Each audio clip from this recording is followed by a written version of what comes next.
The NBA's regular season finale tonight, and the Lake Show trying to continue to flip that script this season.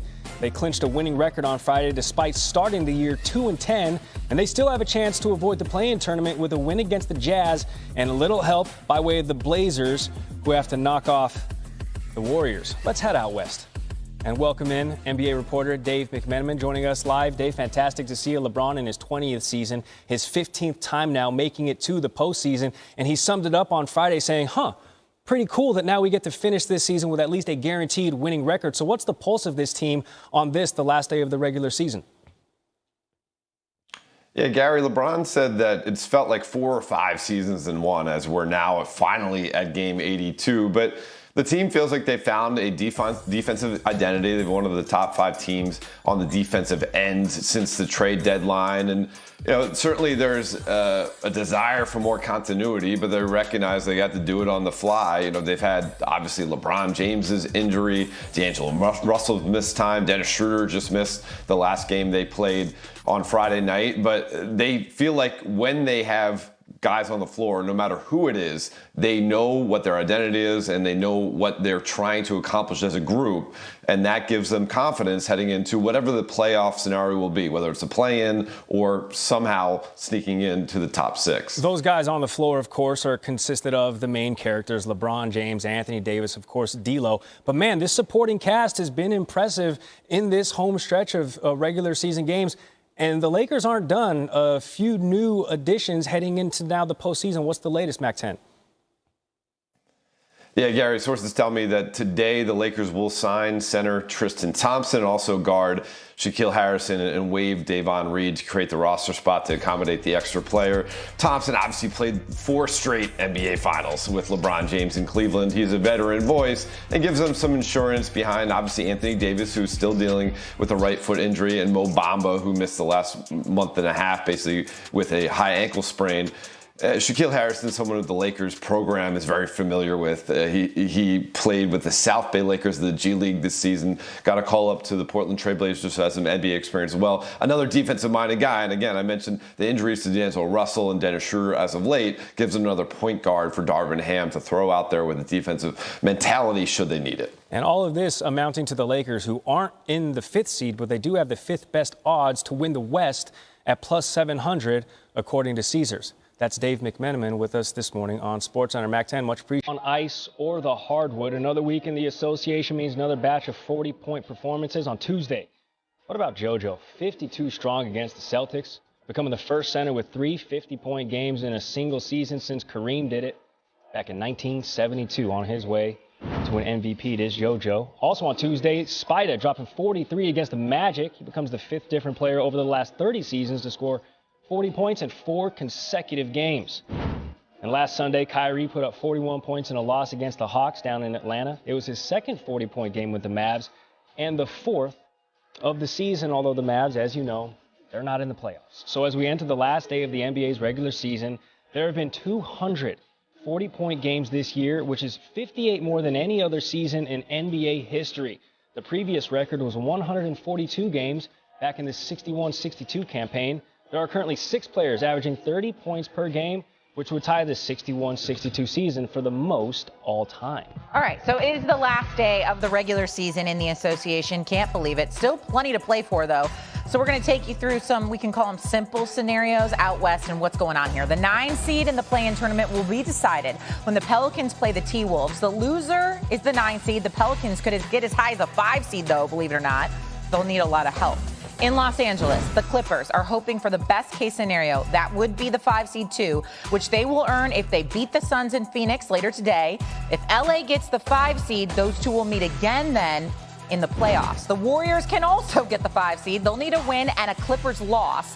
The Dubs are at Portland today. You know how bad they are on the road, but if the Clippers win, the Warriors are a 6 seed with the win and will face the Kings in the playoffs. The Lakers trying to avoid the play-in to get healthy, which they can do, but will need a win against the Jazz and for the Warriors to lose in Portland. LA will be in the play-in tournament with a loss today. So they just need a win and then worry about the rest. Welcoming Corey Alexander, who's paying attention to, of course, all these simple scenarios. We just went through the scenarios out west, of course. So the Lakers, they can be a 6th, 7th, or 8th seed when all is said and done today. If they get the 7 or 8, though, Corey, how confident are you that they can get out of the play-in and into the playoffs?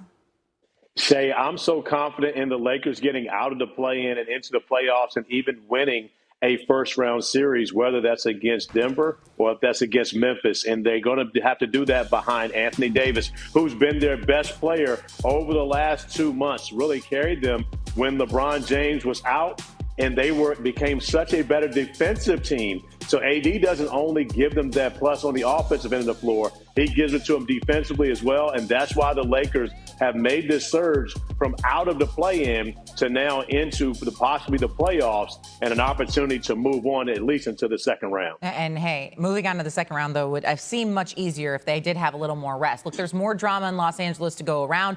The Clippers, a tall task today against the Suns in the Valley.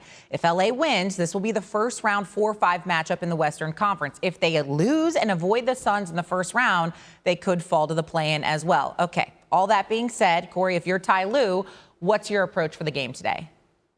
Your approach is win at all costs. And the reason is, just as you mentioned, Shay, it's about that rest and the recovery of Paul George. So you want to be able to give him that week off to be able to get healthy, get acclimated back into the lineup.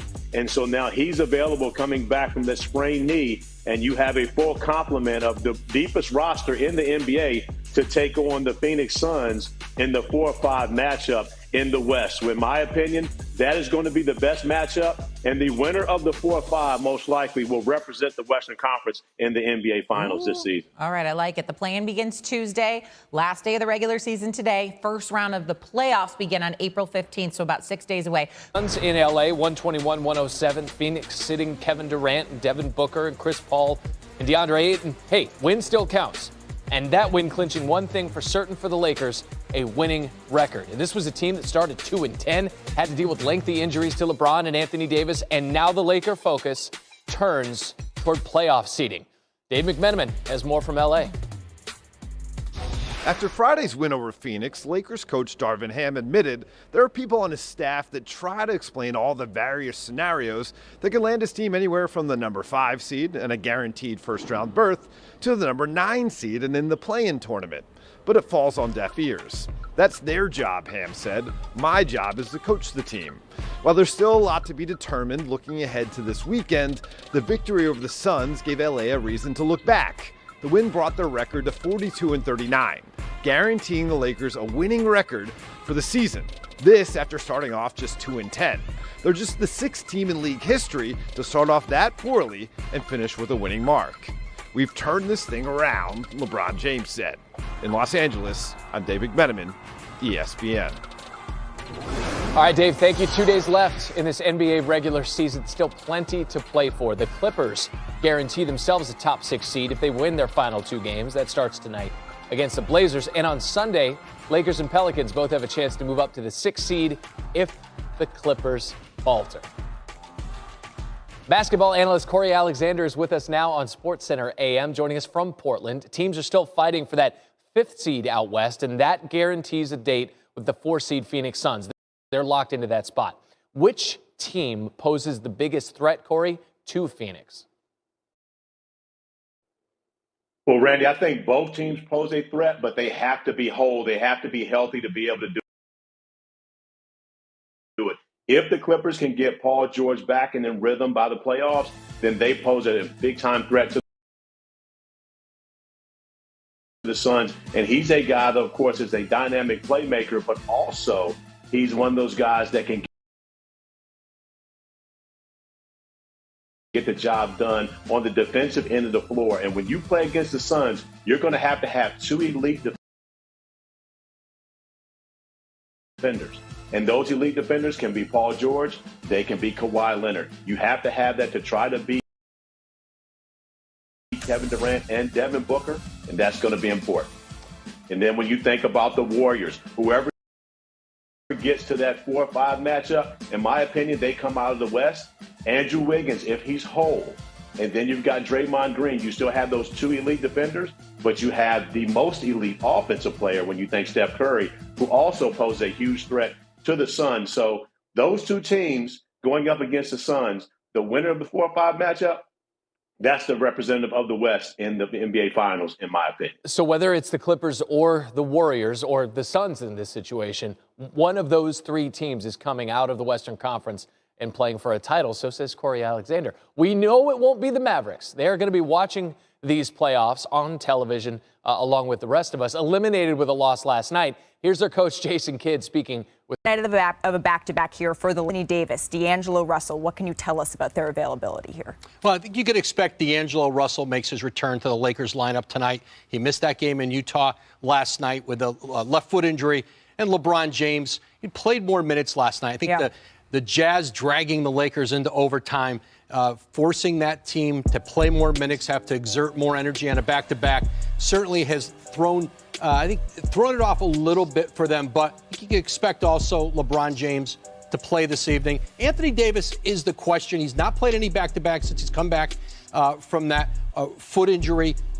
This would be the first back-to-back he plays. I know he wants to play. I think you'll see him out before the game, getting a sense of it. But I think there's optimism around the Lakers that they could have all three players back tonight in a game that essentially, as you guys just detailed, probably is going to decide the 6th seed in the West. The 6th seed in the West is on the line in the second game of our doubleheader. Adrian Wojnarowski, thank you so very much. There's optimism around all three players tonight. D'Angelo Russell, let's start with him.